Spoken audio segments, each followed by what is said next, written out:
Good evening, everybody, and welcome back to Melanin Minds. This is season 2, and I'm so excited that we made it through.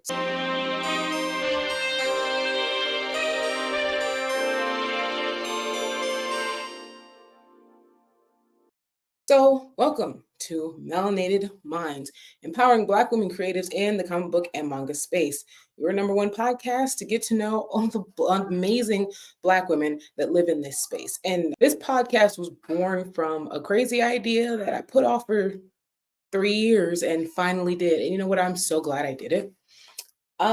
This season, our topic is intersectionality. It is such an important topic. And I'm starting to see more and more why it's even more important than I thought to begin with right now. I, I'm not gonna lie. There's been an intense and entirely too heated argument about the importance of women in the writing room. Something that we keep talking about, something that we keep impressing upon why it's so important. But no matter how much we pull on it, there are still people who think that the idea is just ridiculous. If you want women, especially Black women, characters in your shows, movies, comics, manga, and all these things, it's very important to have these women in the writing room. We have seen how shows and stories suffer and how the women characters of these shows and stories suffer when there is not a single woman in the writing room. And sure, there have been stories that have suffered with women in the writing room, but that's even just a whole different thing. Okay. That's why, depending on the project, it's important to have multiple people in the writing room, in the casting room. Okay. But a lot more stories will suffer from the lack of an individual in the writing room that is a part of the intersection in which you are trying to represent. When there are women in a story, there should be a woman in that room. When there are Black women in a story, there should be a Black woman in that room. When there are gay women in a story, there should be gay women in that room. When there are trans women in a story, there should be trans women in that room. And that doesn't always even have to mean physically. Because as a fellow comic book writer, I understand that it's not always possible to have these people literally physically in your space. But there's nothing a phone call can't help, an email, a video message. There are so many ways these days to work with other people without them having to be in your space that there's really no excuse. And at this point, it's starting to seem like it's not a lack of resources in a lot of cases, it's a lack of care. Some of you, and it shows by your responses and your ignorance, truly don't care about having that representation in the room. I know for one, as a Black woman, I write several Black woman characters in my comics and my books. I don't just write comics, I also write books. There will be a speculative fiction author on the show this season, amazing author, but she also happens to work for a comic book company. And we talk about the importance of having her write these stories that she's writing and what got her to start writing them. There's another amazing novella writer that will be on, not this season, but already have her lined up for next season. Amazing. And she, on another interview, has talked about the importance of why she's doing what she's doing. I care about doing this. Yes, I just want to tell stories. Don't we all? Storytelling is important, but don't you want your story to be the most authentic story it can be? Because I know I do. As a Black woman who has intersecting identities, it very much shapes my stories. A lot of people don't know this, but I have several intersecting identities. And people don't think about the little things that make their identity. A large, plus size, Black, bisexual woman with mental health issues. That's a story in itself. And all these things have been put into different characters that I write or created or designed or helped because I am able to see the world through a lens that a lot of people don't see it through. Whether that's hiding my sexuality, or embracing my sexuality, or dealing with my mental health, or being a Black woman, or being a plus size woman.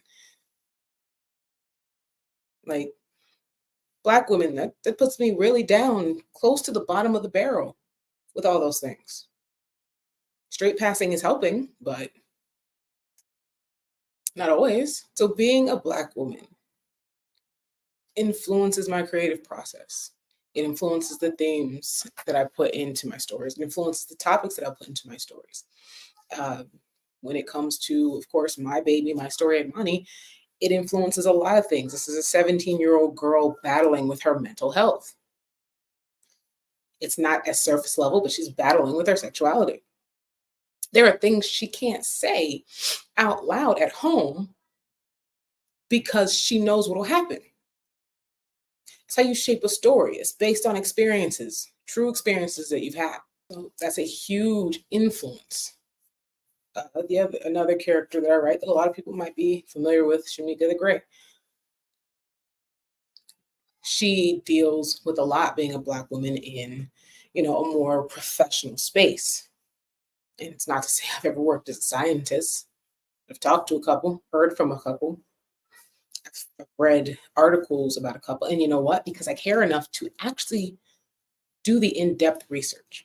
When people say that they don't need certain people in the room because they can look it up for themselves, you don't care enough to do the in-depth research that comes with that. Because if you did, looking up for yourself would include getting those people, finding those people.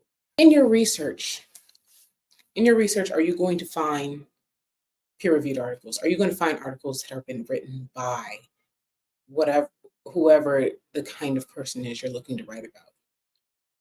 Are you going to find articles written by trans people to write your trans person?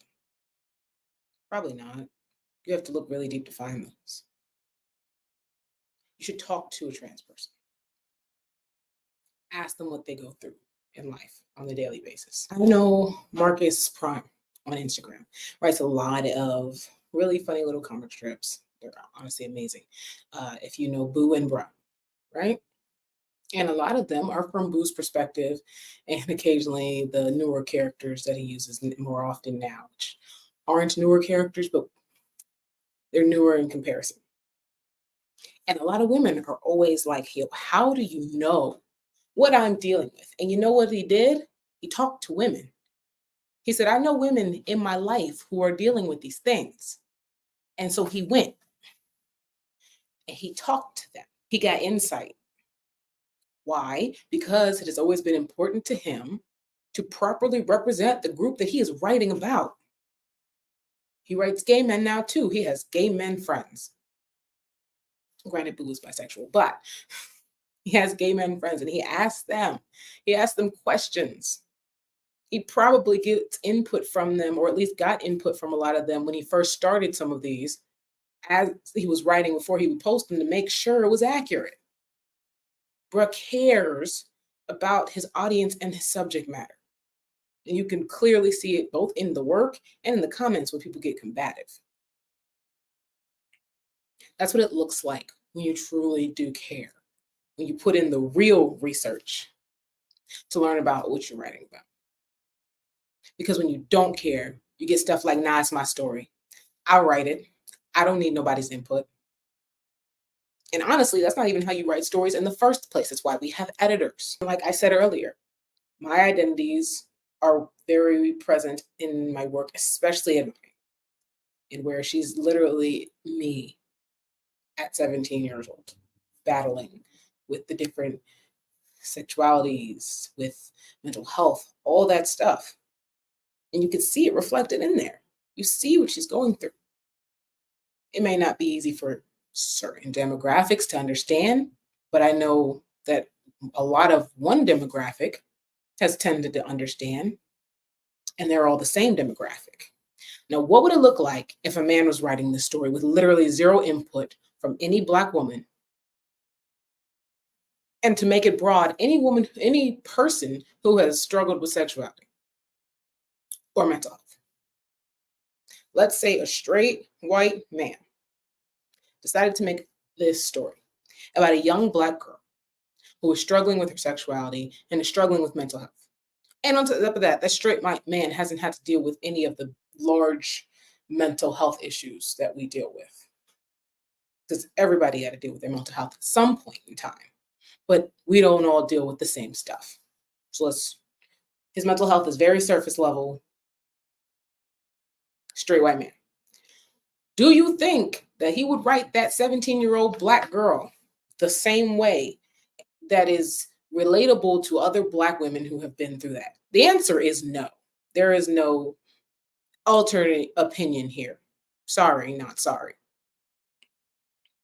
The answer is he can't. Not without input from at least, we go down this ladder of, all right, could you at least get input from somebody who's dealt with battling mental health? All right, we made the story a little bit better. Can you get input from somebody who has dealt with struggling with their sexuality and their identity? All right, we just made it a little bit better. Now throw a Black woman in there. All right, we just made it a little bit better. Now find a Black woman that encompasses all of those things. You just made it a lot better. You want to make this even better? Have a Black woman dealing with all that stuff. Write it. I said what I said. It's always crazy because as a Black woman, we deal with so much. Whether people want to admit it or not, we deal with a lot. We face a lot of challenges, especially in these creative spaces, in these blurred spaces, in these nerd spaces.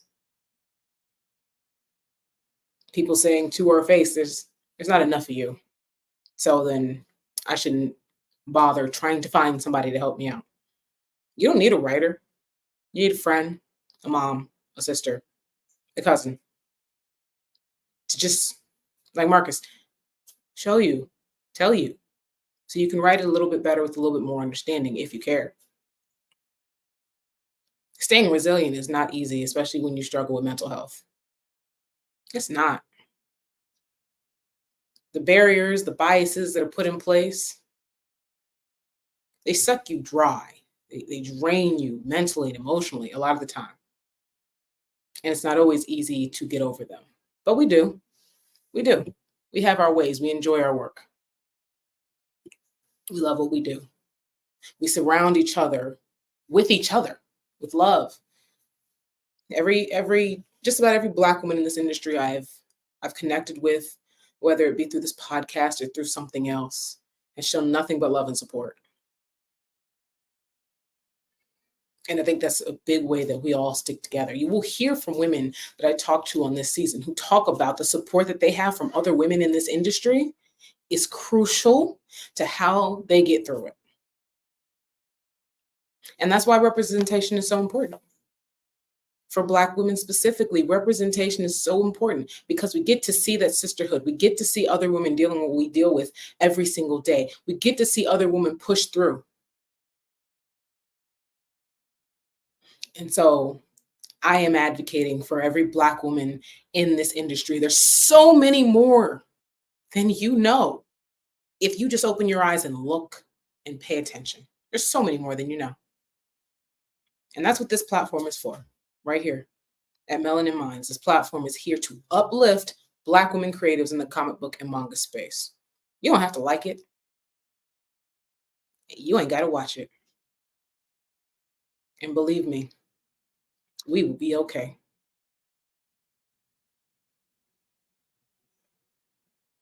The future is full of indie. The future is indie. And Black women are most likely going to spearhead it, whether you can tell or not. You will see us in these spaces, whether you want to or not.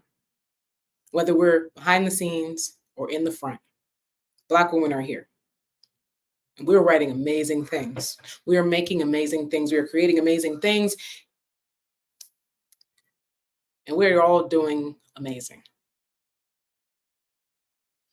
So, Black women, my advice to you right now in these uncertain times, stay safe. Disconnect yourself from situations where you don't feel safe. Keep writing, keep creating. And like I always say, a small spark can create a big flame.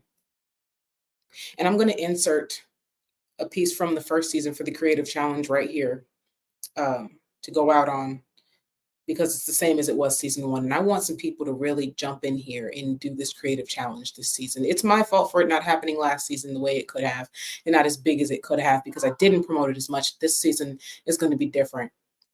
Insert here. Creative challenge. Every season, we will have a creative challenge. I will let you know what that challenge is at the beginning of the season. In episode 1, it's just me and you, one-on-one, no third party. And I'll give you your challenge, and you have the entire season to get the challenge done and submit it. And on the last episode of the season is when we will showcase everyone's work and art. The creative challenge is for you to create something that pushes or inspires social change. Okay, so create a piece of art. And when I say art, I don't just mean a picture. You don't have to draw. It can be a portrait, photography, portrait. It can be a visual art medium. It can be a poem. It can be a skit. It can be a mini comic, whatever it is. I'm encouraging you to create something, because the whole point of this is also to amplify creatives. So I'm encouraging you to create something, share it with us. And on the last episode of the season, we'll share a few of these art pieces that are submitted. Remember that small flame, and remember the big spark that it can create. Thank you for watching Melanin Minds, uplifting Black women creatives in the comic book and manga space. And get ready for an amazing season.